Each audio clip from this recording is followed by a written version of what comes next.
Kama chalo eni jaod bura ma Kiharu Ndindi Nyoro nyiso sirkal mondo mi oket maino e siro chenro mago manyalo loko ngima oganda kaka somo kata somo mano mar kar tiyo kod omenda mathoth e kampen kod chenro ma okoni onge tiendgi.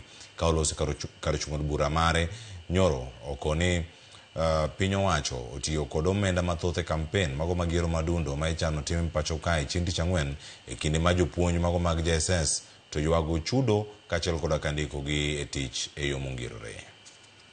Recent circular that was sent by government to our principals is actually cutting capitation from 22,000 to 12,000 starting January.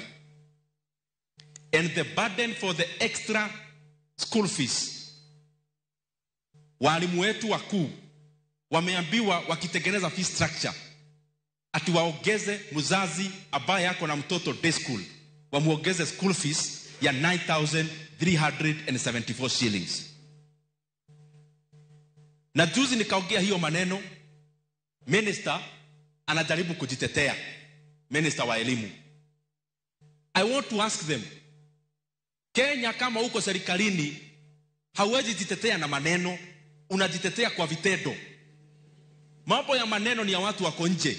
Wewe ukiwa serikalini ni kutenda. Ni vile walimu wetu saa zingine hawaongei wasifutwe kazi. Capitation ambayo hapo awali mashule yetu imekuwa ikipata 22,000. Last academic year hii ambayo inaisha hii mwaka, mashule zetu zilitumiwa only 11,000 shillings na serikali. We want to request hawa watu wako serikalini tafadhali. We have seen in today's newspapers that the highest offices in our country, Kenya, they have spent over 81% of their annual budget in the first 3 months alone. Ofisi imekuwa na budget ya 8 billion. Miezi 3 peke yake wameshatumia bilioni 7. Na hiyo pesa ndio inatumika kwa hizi by elections. Hiyo pesa ndio inatumika kuhonga wa Kenya kwa mikutano, and that is the money that is being used for political management.